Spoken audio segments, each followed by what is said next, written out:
Today I'm joined by Sam Baws and we're going to be discussing Paris, Texas from 1984. It is directed by Wim Wenders from a script by Sam Shepard. It is the story of Travis, a man that destroyed his family and some years later tries to repair some of the damage.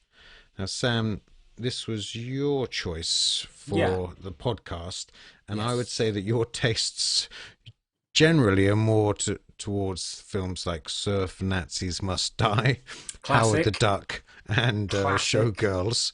Yes.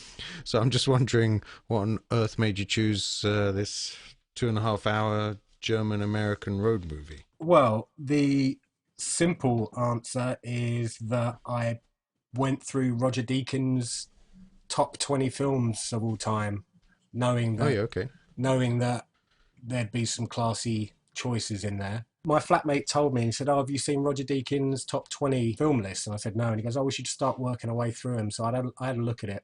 Paris, Texas was actually a film that I remember seeing the VHS for in sale in Woolworths in Oh, yeah, okay. 1987. Um, I went in there to buy a copy of The Lost Boys, which is more on brand with me. But I went through there, had a bargain bin, and I remember seeing this film called Paris, Texas, and I vividly remember the pink sweater, Sure.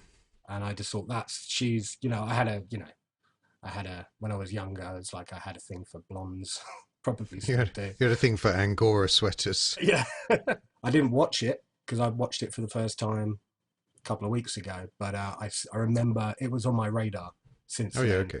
So I saw that, and then I saw the list, and I watched the trailer, and I thought that is one of those films that I'm surprised I hadn't seen by now. Let's ping it over to Shane and see if he hadn't seen it, which you said you hadn't, right?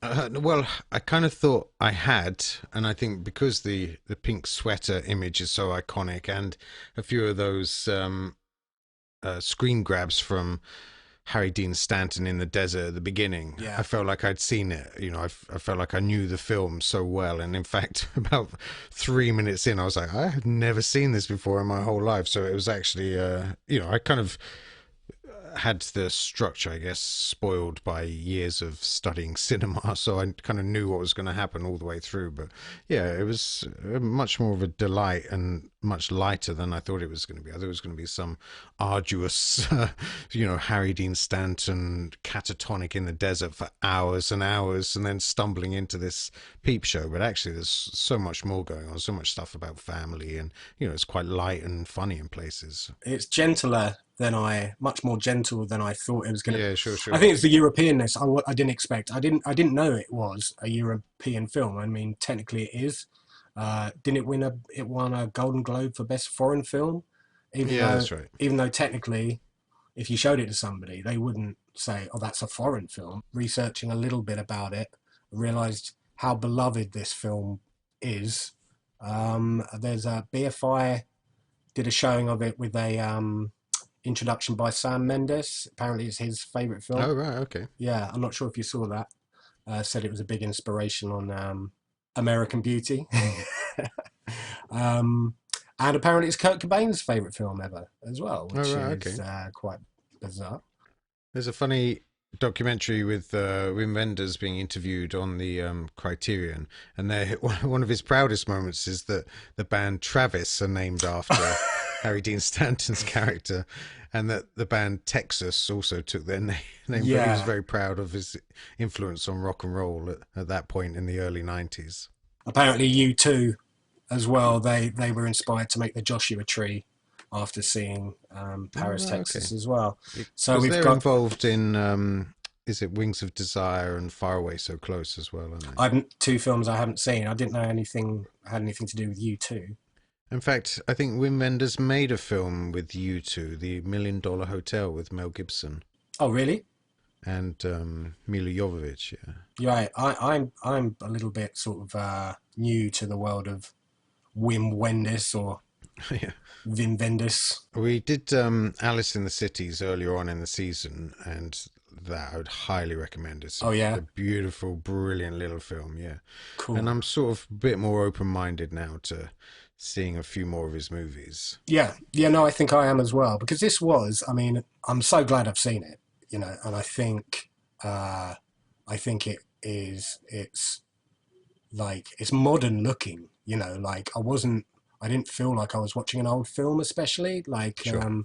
it was a feast for the eyes, for my kind of aesthetic that I like, which is, the blue sky, the orange landscape, Yeah, yeah. the neon They, lights. It ticked all the boxes for me, yeah, look they say wise. it was kind of like a revival for Americana, this idea that you get Europeans just looking at America with fresh eyes. And Yeah, and so much space that is captured as well, like living in London as we do, just those shots. I'm not sure if it's got more crowded in Texas, but you just sort of like even the petrol stations, just like there's so much space between the petrol points and the front yeah, door sure. of the thing.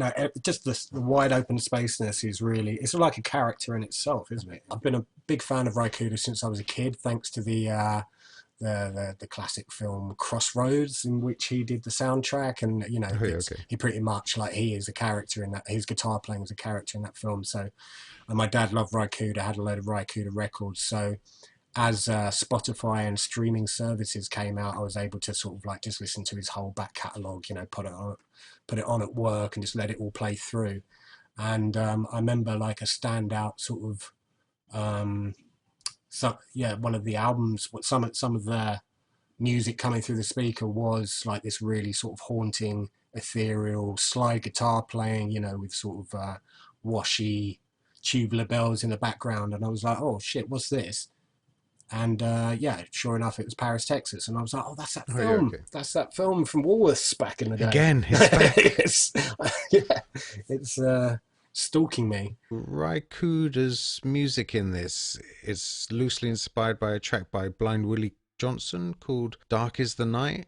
Oh, cool. Well, he riffs on, he's so ingrained in being a big champion of like Americana folk Yeah, music that sure. he often like pulls these old dusty riffs from back in the day, and he'll like modernize them, but then he'll still give credit to them, Yeah, yeah, yeah. as That's he it. as he did with It's the very respectful. yeah, exactly. So that's interesting that it comes from that. I'll have to look that up. My first Raikuda was Southern Comfort, Yeah, which is a great. movie I've talked about before, but I'd love it. It's just one of Yeah, those classic, 1980s movies, and just the music in that. You really yeah, feel like you're knee deep in the bayou being yeah. hunted by, what do they call those, Appalachian hillbillies or mutants or whatever they are. Whatever the hell they are, yeah. Yeah, but his score is, it's not his scores that he does. They're not like a score that's meant to, sort of sit under the picture and sort of inform the action. Like they've got their own personality and place in the, they're meant to stand out. And Oh, yeah, they're yeah. meant to give. It's not just like background sounds.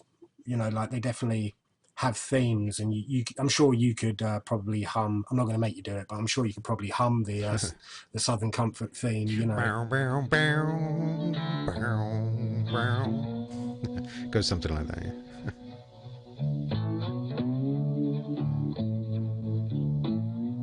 I said you didn't have to, but it's. I wanted to. I I'm wanted I'm to. glad you did. Well, there you go. So you remember that, and I think his input and him being used, scoring the film, definitely elevates it. Like it adds to the pop. Yeah, yeah. Like definitely But made it more magical in a way. I heard a quote from Ennio Morricone, who passed away last week, and he was saying that one thing he always tried to do with the music is to do something that the picture and the performance and the edit couldn't do. So he wanted to add something that was completely different to what the Right. rest of the work was doing. That's And I feel great. like you definitely get that with Raikuda. Yeah. The year that Paris, Texas won the Palme d'Or at Cannes, Ennio Morricone was on the jury. Oh, really? So yeah, we just automatically then assume that Morricone was a Raikuda fan. I saw a little clip of them recording it, the score, the Did you? soundtrack, and yeah, and it's basically Wim Wenders was projecting it on a giant screen, and Raikuda's just stood in front of it with his guitar and just Wicked. like improvising till the end of a scene, and then like, okay, rewind, do it again, and then he just keeps going till he feels like he's nailed it, then moves on to the Really? next scene. Apparently he just did that. He kind of just jammed away for like 48 hours and then Really? had the whole thing nailed. Yeah. That's quality. That's how you Yeah. do it. That's get in and get out.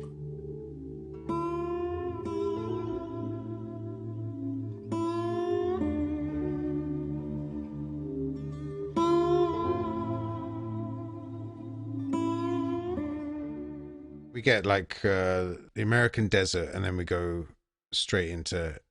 In one shot, we just see Harry Dean Stanton as Travis stood there in the middle of this huge, blistering hot space, carrying like a gallon of water that he's almost finished. And that's our introduction to him. I was, like I mentioned before, fearful that this was going to be the entire film, Yeah. just him. I think it would have had like some sort of sublime hypnotic quality, but I'm glad it sort of kicks up a gear. He's pretty soon out of the desert into a tiny little desert bar looking for ice, passes out, and then he's in hospital.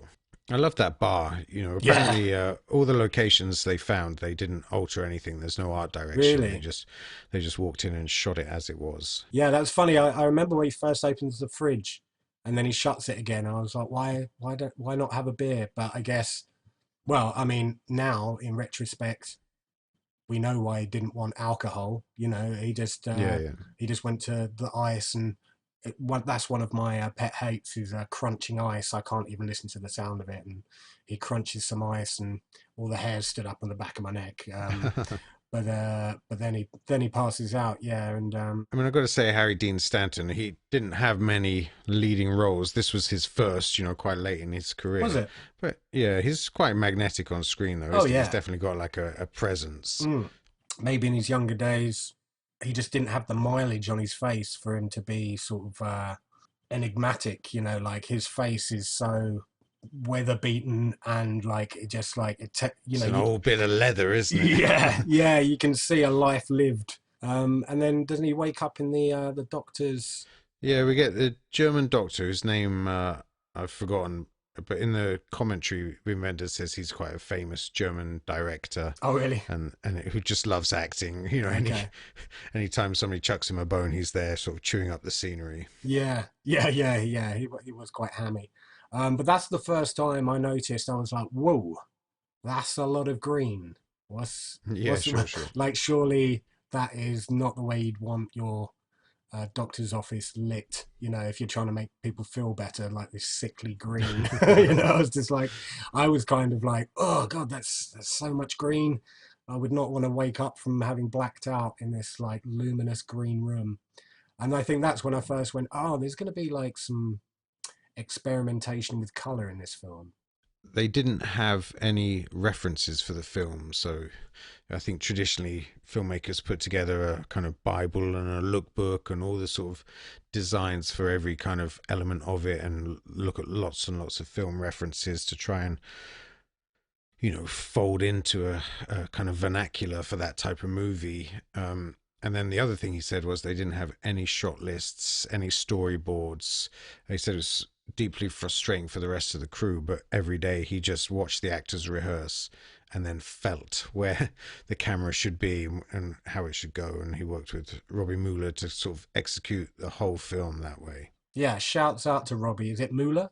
Mystery Train, I remember, I haven't seen it in a long time, but I'm pretty sure that's got a similar sort of like lighting palette, sort of darks with a lot of neons and so on. And Dead Man, even though it's black and white, there's some great imagery in that. Now I want to ask you one last question. You see this here card? Is this you? Or a relative of yours?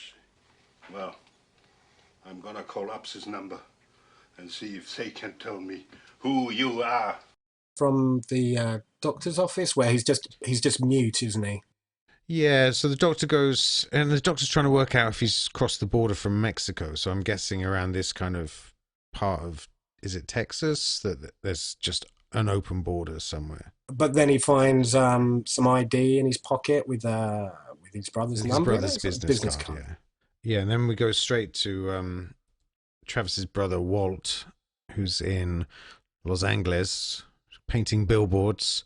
It's a really nice shot opening up on him where he's stood with a tall glass and steel office building behind him. Yeah. And then it's just a painted prop. And there's a big picture of Babs Streisand being painted in front of him. Right. There's a couple of nice little moments there. Yeah. So Walt has a quick conversation with his wife saying that he basically has to track his brother down, follow this doctor's clue and find his brother. And I don't think at this point we know that his brother and his brother's wife are raising his son, do we? No. I think that comes a little bit later on. But yeah, then straight again, not wasting any time, straight away, Walt is on a plane, and then there's a beautiful little cutaway of him checking the map in a petrol station with this blazing red desert sunset behind him as he's lit by the green neon, like you mentioned. Yeah. Just some of those beautiful little kind of traveling interludes, aren't there? When you have kind of traveled around a bit and you just stop, those are the moments that you remember sometimes, aren't they? Not the destinations themselves, just those little moments where you just go, wow. Yeah. And the film definitely feels like that. Like those guys making that film are just like, wow, look at this, look at this. Yeah, you see all those obscure kind of American sculptures in the background, giant dinosaurs and the dinosaurs, of course. Yeah, no, all of that. Yeah. I think they're definitely enjoying their kind of road trip filmmaking experience. Yeah, I mean, what came first, the script or Wim Wenders going to Texas and being like, yeah, I could shoot a film here. Like, he did a long kind of road trip recce and took like tons of Polaroids. Oh yeah, there was an exhibition of his, of all the photos that he took, I think. Yeah, that's it. Yeah. Some of them are beautiful, again, they're on the Criterion.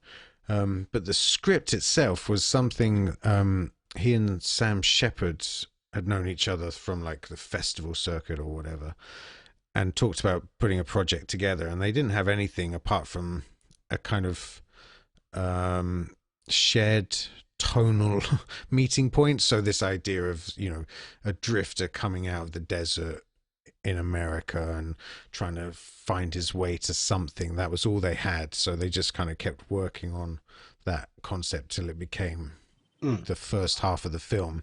Yeah. And then their plan was to shoot the first half of the film, see the actors in character, and then write the second half of the film and improvise it as they went along.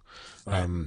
But they didn't get funding straight away, and then by the time they did get funded, Sam Shepard was working on another film, so they started shooting anyway, just with one half of a script, and then they had to shut down for 2 weeks while Wim Wenders wrote a kind of bridging second half, and then he was waiting for Sam Shepard to come back, but Sam Shepard said basically, look, I'm going to be stuck up here. He was writing and starring in a film, and said, when you get to the point where he catches up with his wife, call me and I'll have something for you. So this is all, Wim Wenders saying it's all pre-fax machine. So I literally had to phone him, and then he dictated the entire Peep Show sequence over the phone. Wow. And Wim Wenders had to write it down and then gave it to the cast. They spent 48 hours rehearsing it, and then that's how they shot the final act. So that's mental.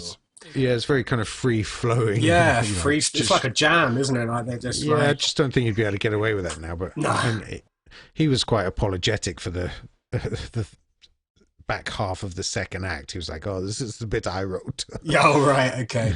Well, I did see just a snippet of an interview where I think it was like closer to I think it was still in the late 80s, where he just he said like, I love starting films. I could tell you the idea for the start of 6 films now. I could maybe tell you the middle of them, but don't come to me for an ending. I do. Yeah, I feel like this film is quite triptych, and they feel quite different, each 3 parts. Unfortunately for me, the third part is my least favorite. Okay.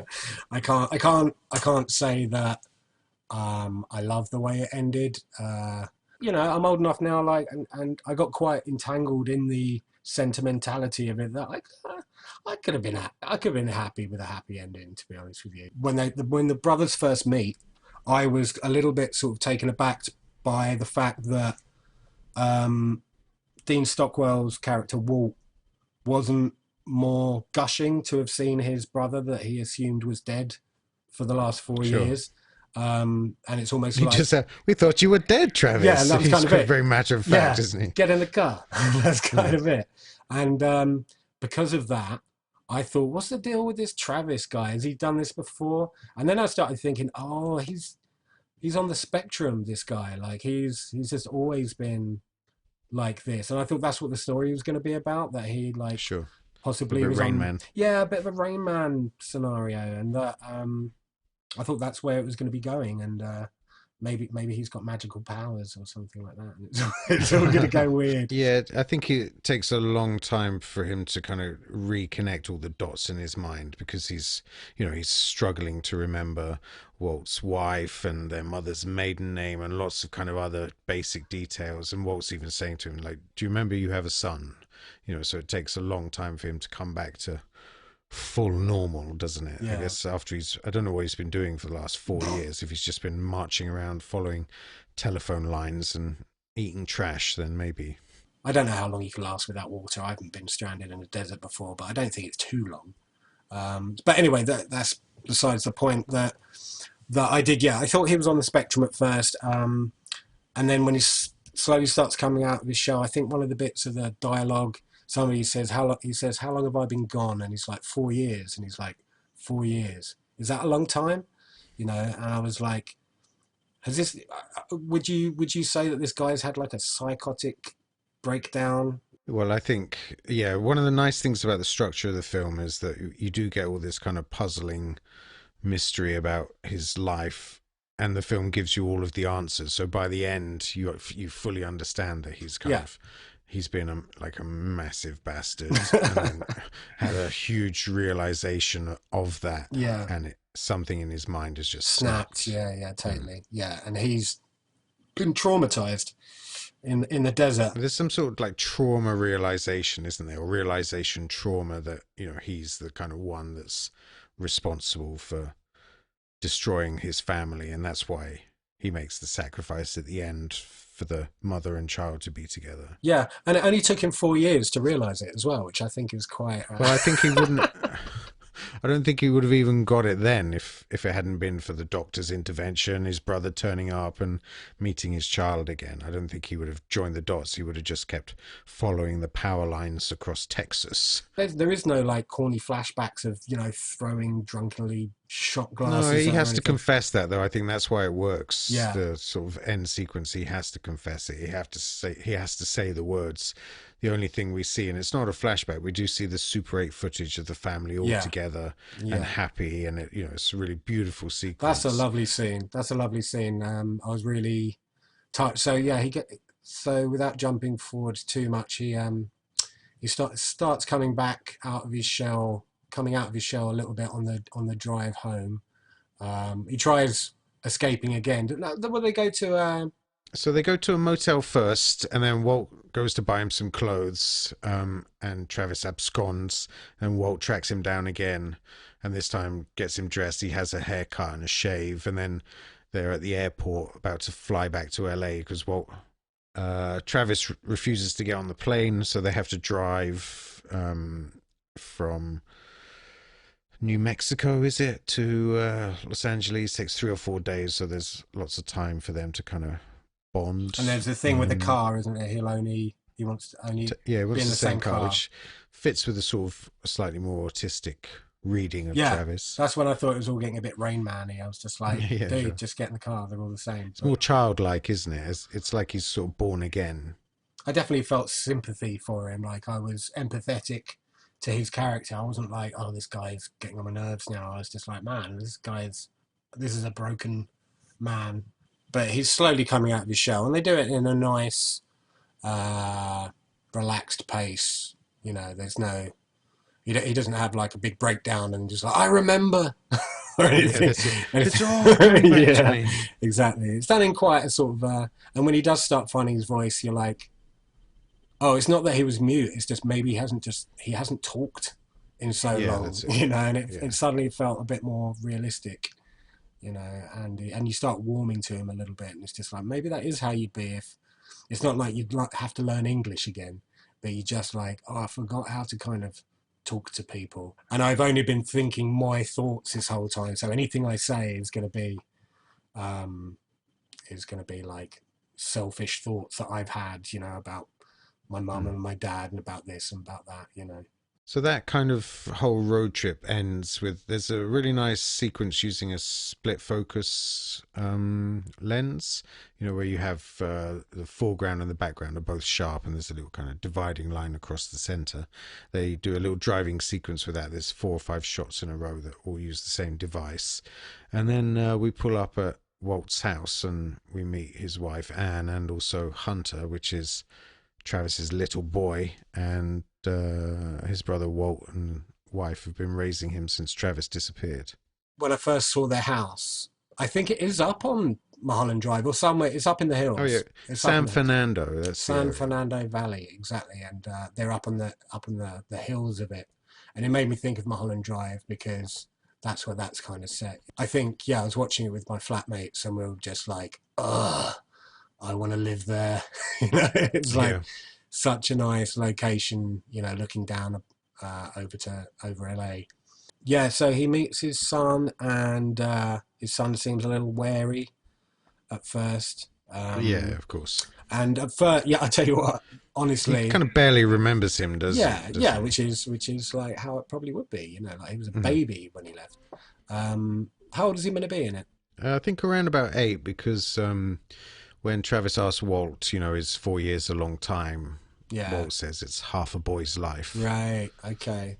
That makes more sense now. Yeah. And when I didn't really know that it was going to have a child actor in it. Oh no, it's mad, isn't it? Because that's not in any of the sort of iconic images that they use to promote the film. It's all Nastasia Kinski. Yeah. Maybe for good reason, because I was honestly a little bit, I was like, oh, fucking here we go. Child actor. This is going to suck now. I'll tell you what, he was great. Yeah, he's really good. Fucking great. And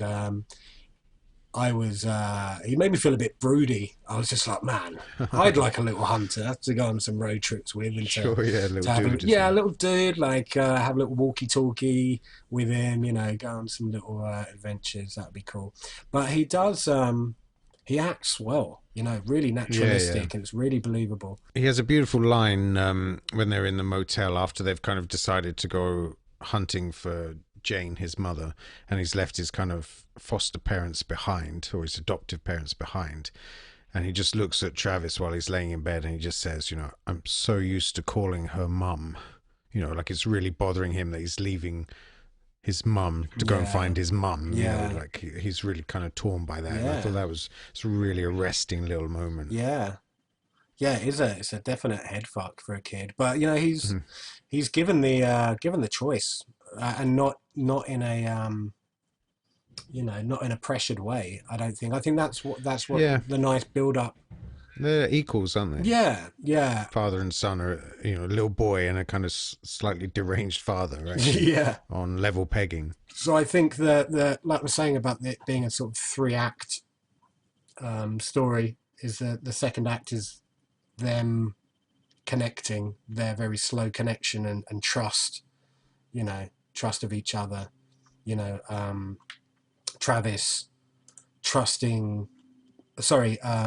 Hunter trusting his biological dad who's come along, and then also Travis not only trusting his son but trusting himself around his son, because maybe when he was like a baby or a toddler he might have just been, you know, a horrid drunk. Yeah, much wilder, definitely. Yeah, and he doesn't remember any of it. He doesn't remember doing any actually fathering, you know. So I think that is, it's almost like a sort of it's a love story in a way, in the middle. Yeah, definitely. Yeah, and I was really caught up in it, and you know, the sort of like the push and pull of him trying to get a connection with his son, a strange son.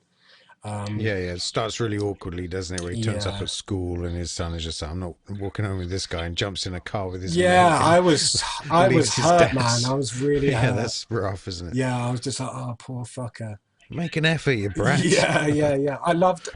We all got, you know, there was only a few sort of laugh out loud moments, but one of them was Hunter's little mate that he had after school. Oh, yeah, okay. Clearly, I don't know. I mean, he wasn't an actor or something. He's probably just like the son of somebody on the crew or something. They just said, look, I've got a kid about his age.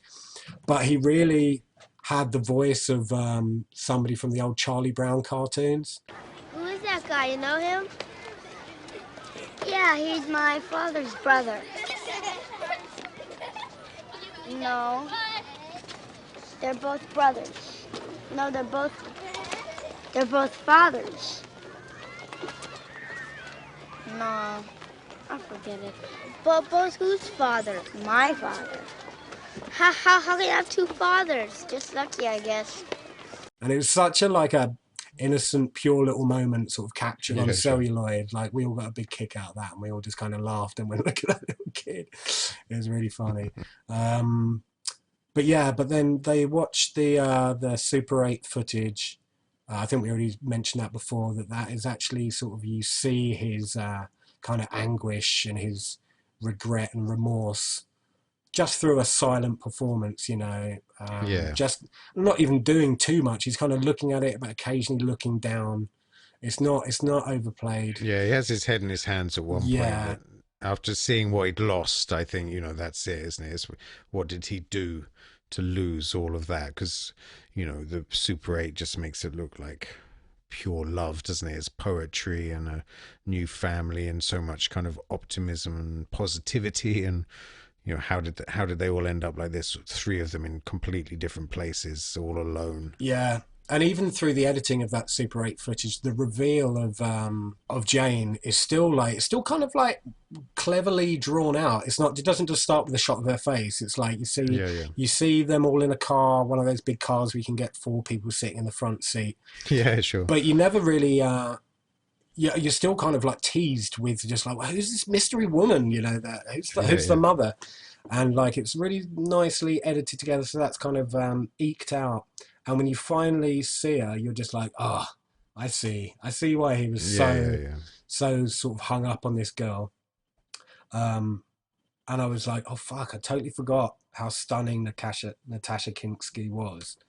Yeah, she's revealed, and she's stunning, and you really see the wife isn't sure that he should be watching it, isn't it? Like, his brother says, hey, we've got that Super 8 footage, and she's like, do you think I think the wife is enjoying her role as the surrogate mother, and is all the way through it. She's worried about losing Hunter. Yeah, right. But in the end, she does kind of enable Walt to track Jane by telling her about the bank deposits that she gives for Hunter every month. That's how they track her to Texas. That Super 8 footage was shot right at the end of the film. So they'd wrapped principal photography. So 2 things. One, they had to shoot the scene where they're watching the Super 8 without any Super 8 for them to watch. So they had to act and react to nothing. But also, Wim Wender said that was his favorite day of filming, because it was just him and the actors and a Super 8 camera. Yeah, and they're having a jolly, aren't they? Yeah, they had no crew, and they just like disappeared and had this like wonderful sort of last day of filming. And he said Harry Dean Stanton had to play someone that was kind of 8 years younger than what we were used to seeing him, and he was like, he turned up, and for some reason he's like, there's no makeup, he didn't do anything different with his his sideburns or haircut, but he was like, for some reason he just felt like a younger man. He was lighter of foot and twinkle in his eye, all of that stuff. It did come across, but there's definitely a sense of like, she's like this young crazy girl that he's totally lucked out, and she's infatuated with him, and he's loving it, but at the same time he's like, oh shit, I'm not used to this. Like, am I going to kiss you back? Or it feels like they're not on even platforms as far as like, maybe it's what I brought to the table, but it felt like that's maybe the beginning of the problems. Is that she's this like young, fancy free. Yeah, well, Hunter's a toddler in that footage, isn't he? So it's probably a year or so, and then it's done. Yeah, I'll tell you what, like, Harry Dean Stanton looks fucking cool as shit in that footage. Like, I think he just looks cool all the way through it. Yeah, he does, definitely. Are you a Harry Dean Stanton fan? Have you seen him in other stuff that you liked? Do you remember seeing him? First time I saw him was in Alien.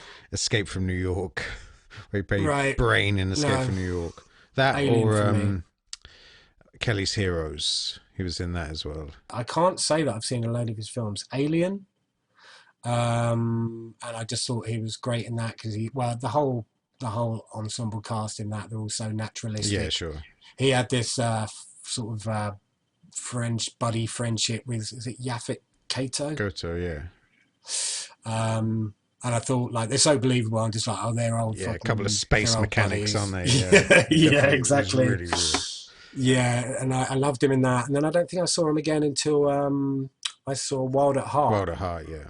Yeah, and he plays that kind of put upon, slightly. Yeah, he's been made to be deranged by going out with a deranged woman, you know, and he's sort of like a little bit he's a shell of a man in that. Yeah, right. And then I'll be honest with you, I've never seen Repo Man. Still haven't. So this kind of turning point for Travis and Hunter. After this, they start to bond a little bit better, don't they? Hunter walks home from school with him. That's the standout scene. I think that is like, you know, it really encapsulates the tone of the film. I swear Spike Jonze did a music video once where there was a boy and a girl on either side of the road and they start mimicking each other, and it only sort of like made alarm bells go for my head when I watched this a couple of weeks ago. I was like, oh, that must be where that's where he robbed doing that a tribute from. Yeah, exactly. And it looks like they walk all the way home like that as well. Yeah, because we see them walk a street or so from the school and then they're almost back. And there's that really nice shot where they nearly got to the house and Hunter just stops and looks back at Travis, and he's still on the other side of the road and he doesn't do anything, but they just stand there for a second, and he crosses over to see him. He's like given permission, saying, you can come over to my side now. And it's really heartwarming. It's little moments like that, like that spoke to my sort of sentimentality. It's nice. He's borrowed his brother's suit for that. Yeah. Well, so he looks nice. And that gets hat. Some tips from the cleaner. Yeah, and he's just fiddling with the hat, isn't he, while he's waiting outside? And he changes it like 4 or 5 times, and each time he looks like a different person. I felt a bit sorry for the surrogate parents because they must have got pretty attached. Yeah, of course. And I remember thinking, like, man, she has a scene where she's just like, I don't want to let him go. And yeah, I felt like, it's not really fair. And, you know, I felt a little bit mad at Travis that he didn't seem a little bit more empathetic to that. He just didn't seem to. He probably would have gone on his own, would he not? Yeah, I think that was his plan. Yeah. And you see a little bit of the fallout with, is it Aurora? No, that's the actress's name, Anne. Anne, yeah, she seems pretty cut up about it. I think maybe Walt is maybe a little bit like, cool, like back to my old life. I can get on with my job now. Cool. What I liked about Walt's response was that he was very much protecting his brother still. He was like, look, we can't just pretend that our brother's kid is mine now that he's back. You know, like, we should at least give him a chance to try and do whatever it is that he wants to do. And then, you know, the subtext being that if it doesn't work out, they can be the safety net for little Hunter.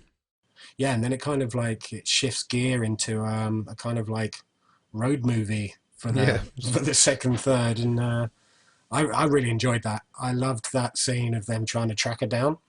Yeah, it's really nice. I love all that stuff. All the way on the road to the stuff of the drive-through bank in Texas, which is just like a bonkers visual moment anyway. And then with them both falling asleep on their stakeout, to waking up and just catching her car as it pulls out and then chasing it along the freeway, and there being 2 of the same car exactly at the junction. There was a bit of tension there. I felt a bit of tension there. I was like, oh man, they're going to have got the wrong car, and now they're going to end up following this one for ages and find out it's like somebody wearing a blue Angora sweater. Not a pink one, just a really frustrating detour. Yeah. But no, I mean, they pretty much nail it, don't they? Right day, right time, right person. The bit where he falls asleep and he's just like, wake up, I think she's leaving. And you'd be like, yeah, Yeah, yeah. there's Come on, some, Travis. yeah, there's some, there's some film there. It's like, it was like watching a film. I mean, after they follow her to the peep show, There's there's the the peep scene- show, but then when it goes into the peep show, it's almost like it's a bit David Lynchy in a way, but in a very sort of sugar-coated way, like... that's slightly themed, a little bit secret cinema. Yeah, it was. It looked cool. Yeah, I thought it looked cool. I mean, Yeah. I didn't know if I took it as, something a little bit surreal. I just thought, No? no, I just think of all those kind of sad men going in there, and what is it that they really want is a little bit of contact and communication and to feel like they're human. So they probably, half of them probably go in there to get off, but half of them probably just go in there to talk. Yeah, no, I didn't find it seedy or anything. I think, well, it's just not something we do, is it? Like, sorry, suspect cough there. Yeah. It's, to go somewhere like that in the daytime is surreal for me. Like I wouldn't think to go into a place, not in Texas, like, it's hottest part of the day, not a cloud in the sky, and you go into this weird, like, neon lit, multi-chambered room with like a greaser pimp and scantily dressed girls walking around. Like, how could that not be surreal to your average bloke from Essex? Like, that's not anything I'm used to. So I found it surreal, but it wasn't threatening. I was worried that it was going to get weird and it was going to, like, it was like maybe there was going to be The some threat's bloodshed, there, isn't it? yeah, I guess so. The threat, and yeah, from the pimp. Who did you say it was again? It's John Lurie, who's a trumpet player and musician actor. He plays the pimp, doesn't he? He just sort of shoos him out of the bar and sends him downstairs. Yeah, and there's that good bit of suspense where, like, he doesn't actually see Jane's face, does he? He just sees her from the back, but he's not 100% sure that it's her. And that's the reveal, isn't it? Does she turn around? She does, but after he's gone. Yeah, after she's gone. And that's the poster shot, isn't it? The kind of iconic image of her looking over her shoulder in pink Angora. They just nailed it. Just the hair, the sort of peroxide-y platinum blonde hair. Yeah, perfect kind of iconic screen presence. So good. When they just nail it. Like every single bit of it. The makeup, the casting, apparently the that wardrobe. Jumper, they didn't have the correct wardrobe for her at all. Really? Wim Wenders wasn't happy, and that was picked up the morning that they shot that sequence. It was picked up at a yard sale. No way. Costume designer here that morning. That's mental. It goes down to the peep show area and calls up for her and gets sent a nurse instead. That's Do you remember right. that? That's right. And she's really brassy and also like pissed off. She's really brassy. Yeah. Totally. Like he's wasting her time. Mm. And then, but it's quite good because it kind of establishes what the business is all about. You get to see that it's a peep show. You get to see that there's the one-way mirror is one-way mirror, clearly, exactly, and you get to see what it's all about. We get Jane entering the booth to talk to whoever's on the other side of the one-way mirror. She doesn't know it's Travis. She comes in and then he leaves the phone off the hook and leaves, doesn't he? So he can't stay in there. Yeah.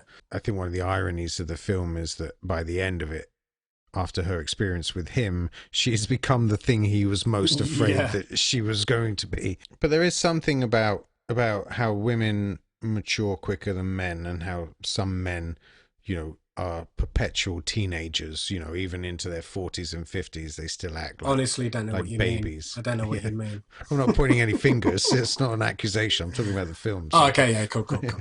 And I think that was probably the case with Travis, that he was probably one of those good old boys that was, a good guy to party with and, you know, always fun and he probably was quite charming and lucky with the women. You know what? And it only really occurred to me over the last few days of thinking about it. I had an uncle and he was that character. I mean, he's passed away now, but he was a little bit of a sort of local legend in the town that I grew up with. Like, I still sort of would bump into people even now and be like, oh, that was that was Uncle Paul. That was your uncle, was it? And I was like, yeah. And he's like, oh, he was a legend. And they tell me stories about him.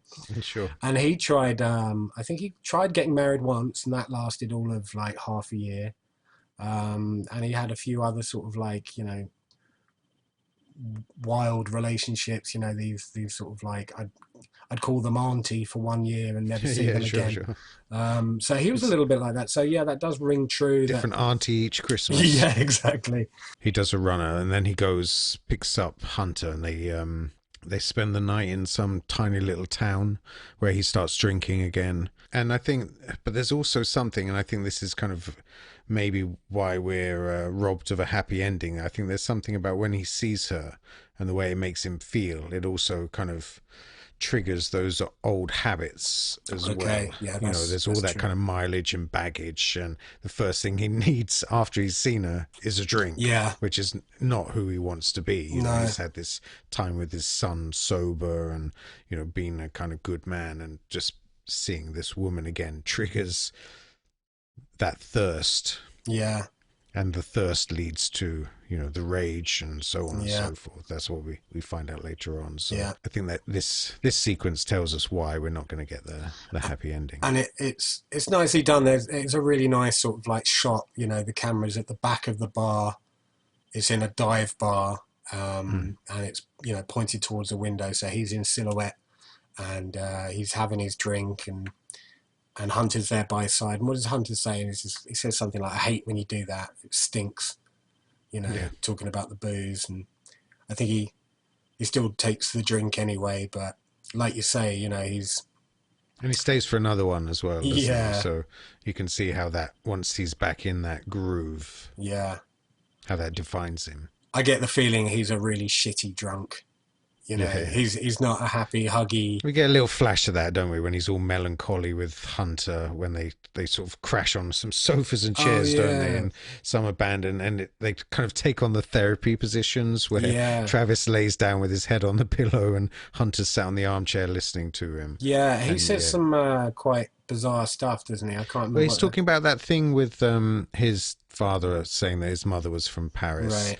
But then how the joke, he just used to go on and on and on to the point when it wasn't funny and it embarrassed her, and he was just like, that sounds like the dad was a mean drunk as well. When you say drunk, like your anecdote doesn't go anywhere. He literally falls asleep, doesn't halfway he? Through falls it, asleep halfway through telling this story. Exactly. Little boy's just looking at him like, wow. But that's the first time we've seen him drunk, and he's got the face of a drunkard, doesn't he? You know, I think like it's pickled, good. Isn't he? He's pickled. The next scene is him recording his goodbye for Hunter, and then leaving Hunter in the hotel room when he goes to see Jane at her place of work. The early 80s. We could just abandon a kid in a hotel room. Stay here. I'll be back in 2 days. Yeah, exactly. It is the finale, isn't it? And I was quite shocked when I watched it, because it goes on for a while. I mean, I don't know what the running time is of this scene. That sequence, I'm not sure either. But you have to kind of just settle in, don't you? It's like a little piece of self-contained theatre, isn't it? Just a two-header, one-act play. Yeah, I heard somebody say today, you know, that there was like a three-way discussion about it on a podcast, and somebody was saying just like, man, I always got up to that point and then I turned it off, you know, and I just struggle with that. So, and somebody else said, like, what you need to do, you need to turn your phone off, light a candle. That is, I'm quoting, he said, light a candle, and just settle in for what is some of like the most heart-wrenchingly authentic explanation of a relationship breakdown coming from a guy. Well, both two-way. It's a two-way street, isn't it? But first, it's a real sort of like, you know, opening up of the mystery of what's happened exactly, and it's done. He kind of does it in the third person, doesn't he?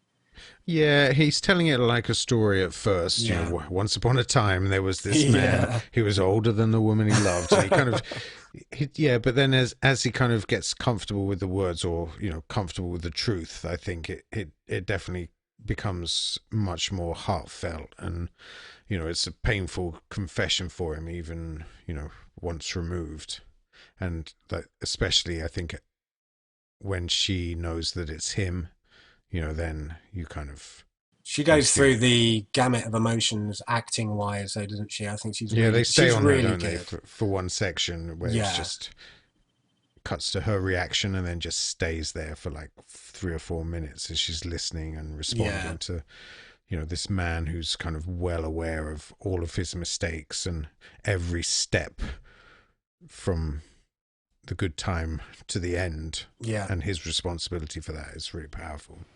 And he'd stay out late to test her. What do you mean, test her? To see if she'd get jealous.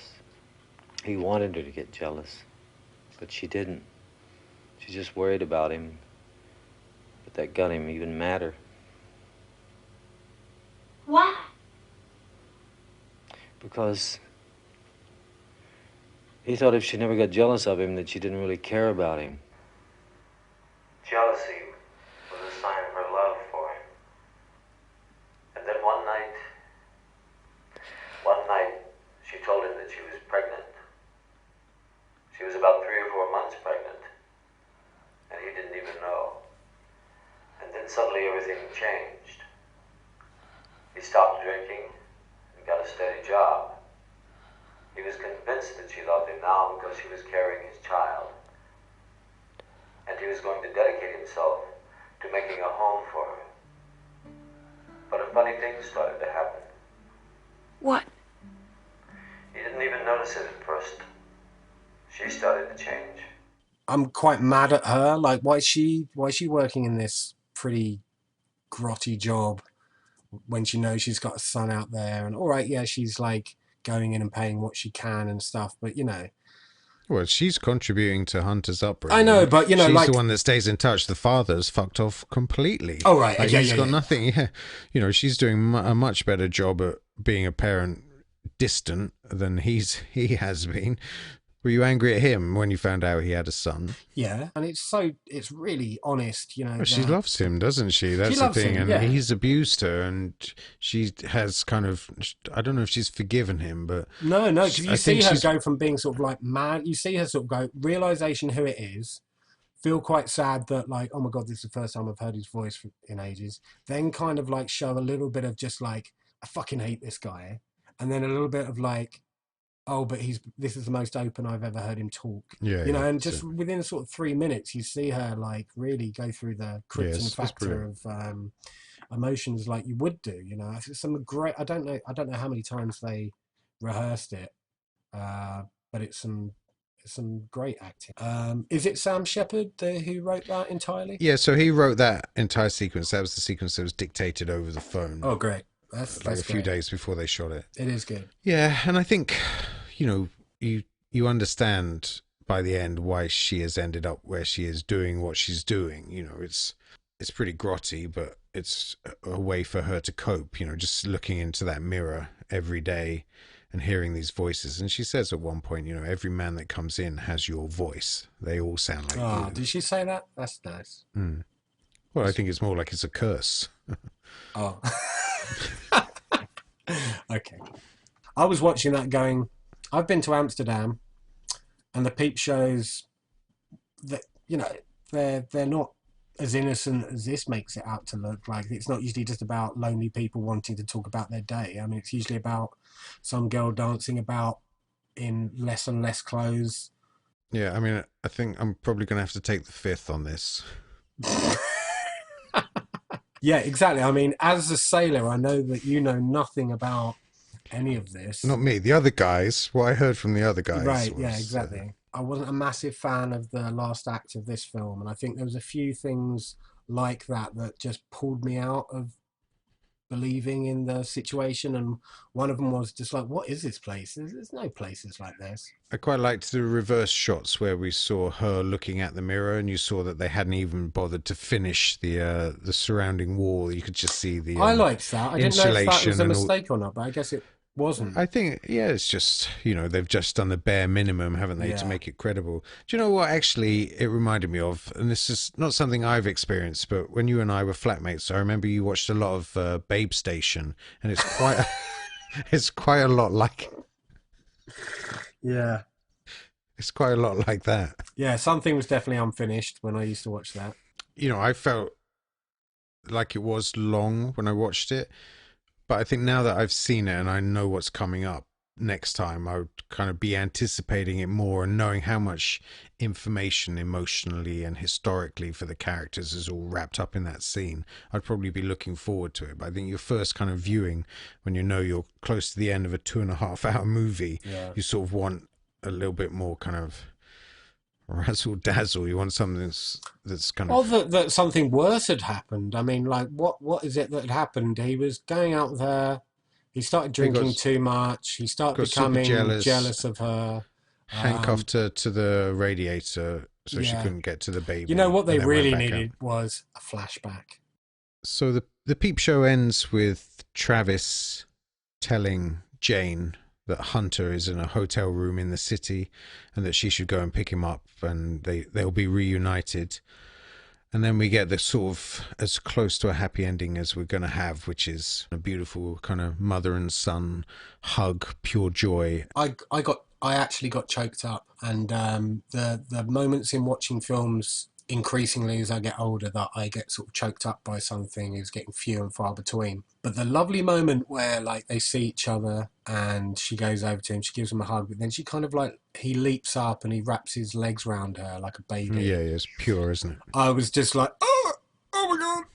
I felt my eyes getting wet, and I felt like I swallowed a roast potato, and I was just like, ugh. And it really worked. It really worked. It's great, isn't it? And I love those shots of Travis outside as well. You know, you get that. And again, another beautiful Texan sunset, you know, him lit in neon green, sees them reunited and just drives off into the American West again, where we first found him. Well, it's like that famous shot in John Wayne's The Searchers, right? Where he does his job, drops off the little Indian girl. Yeah, right. And then walks off into the sunset. You know, there's no happy ending for him. It's a classic Western hero's ending.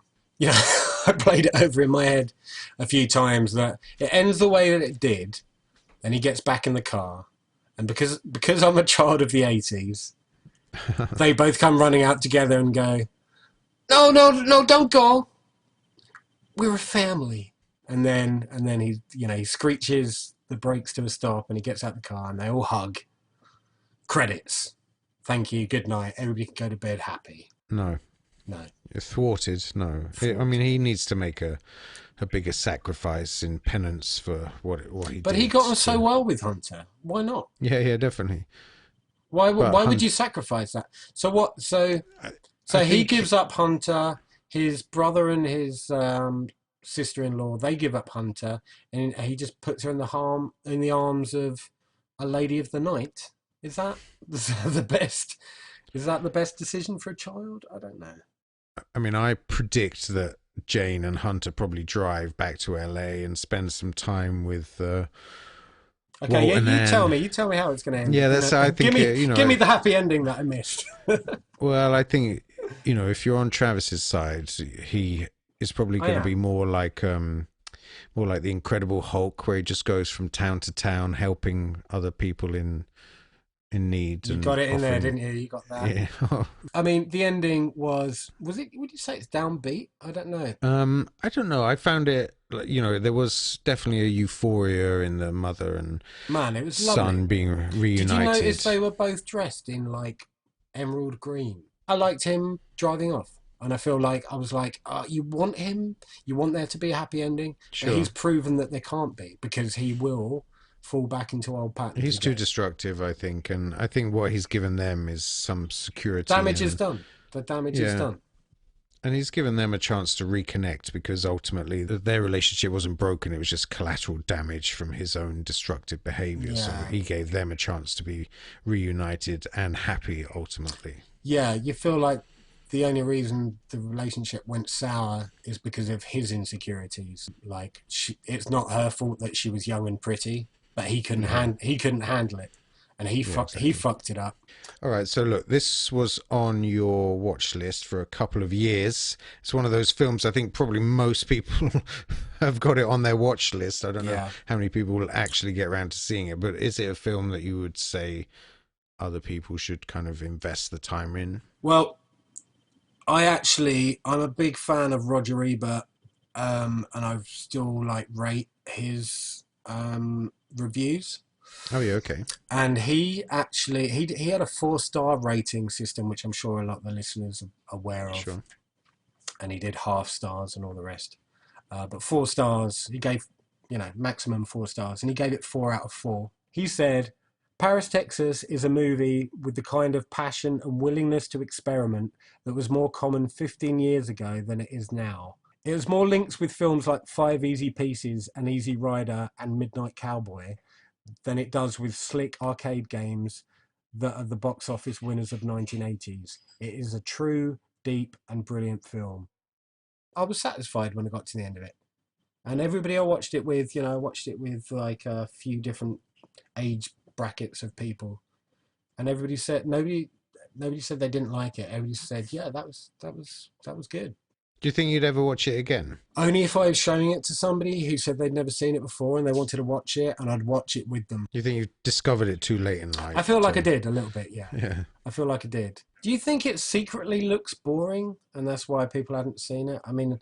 Yeah, no, but, a couple of other people that I've spoken to about it have also got it on their watch list. I don't know many people that have seen it. I know lots of people that want to see it or have it on their watch list. But I don't think I ever heard anybody recommend it to me ever again. Other than the score being by Roger Deakins, apart from Roger Deakins. Cheers, Roger. Cheers, Rog. I'm glad I saw it. I think it stayed with me, and I just like seeing Harry Dean Stanton. I wouldn't mind him singing a song somewhere in there just to sort of finish it off. That would have been nice. Every time I go to town, the boys started kicking my dog around. Makes no difference if he is a hound. You better stop kicking my dog around. Go on, Blue. You good dog, you. Let's get out of the point with you, Cup. Right, Joe. Come on. Move him out, Corporal. Hello. It's recording. Yeah, go for it. Let me open this beer first. Oh, shit. Wait. Sorry, Dave. Let me get on my notes. I totally forgot to do that bit. Thought I was like, Paris Hilton's going to be like that. She's going to be some like femme fatale. All those years of imagining, I wonder what that film's like. I bet it's got some like dream sequences. I mean, so I'm going to do a little there. I said it was a big inspiration on American. What the fuck's that called? Wim Wenders. No, come on, more with the slide. Make it go more up and down. Do it. No, I'm gonna let you say it. Yeah, shouts out to Robbie. Is it Mueller? Yeah, Robbie Mueller, yeah. Like the yogurt. And Roberto Benigni. Oh yeah, with the nose. Have a look at that there, dude. I'm gonna grab another beer. Yeah, I can't remember that at all. So. No, I can't. Wim Wenders. I'm usually given a weekend to figure out what the fuck I've done in my relationship. I'm just like, is everything all right? Yeah, it's fine. Fantasiful. Totally forgot how stunning Natasha Kinski was. You don't see it from like a back angle. Back angle. I'm just gonna go for a slash, dude. And it's little moments like that really get you sort of like, that got me sort of invested in a sort of like I was gonna say gay way. Nausea kinky. Nastasia. Is it Nastasia? Nastasia Kinski. Sorry, mate. Is it Kinski? Maybe I shouldn't have had this whiskey. What was I saying? Yeah. Pardon me. So, to Hunter. Yeah, they put dildos in there instead. That's the sound of me pouring another whiskey. I just get like even more annoyingly cute when I'm drunk. So when I drink my whiskeys, I'm so fucking cute. Here's a film for you. It's called The Misery of Me. Well written And is sequence that Shams? Natalie Kinky and Sham Seppard. Christian approved wank hut. Then you see her in some Ann Summers get up and oiled. You can take the boy out of Leon C. Yeah. Hello? She sounds drunk. on a subconscious level that I wasn't even really aware of at the time. The reason I got chonked up. Stop making so much fucking noise in there. I'm trying to do a podcast. Hello, Jane. Mwah. You shut the door, please. I will. I drank all my beers. Be able to rely on reviews of Roger Ebert, you know, the ones that he actually gave when he was alive. And blah blah. We just cut this with the other bit. I said, Yeah, cut the waffle. Yeah, cut the waffle. The reviews that he gave while he was alive, they're his best reviews. the ones he gave from 6 feet under, After covered he died, in soil. Not so good. Yeah, he couldn't get the pen moving. It has more links with firm. It has more links with films like Pfizer. Didn't know you were going to do some reading, Sam. Yeah, I didn't know either. Woo! I need my glasses. I've been making a IMDb list of films that I've watched throughout the years. Yeah, I think that's the thing. Like I said, I saw in that bargain bucket movies the Oscar-winning cinematographer wants you to see.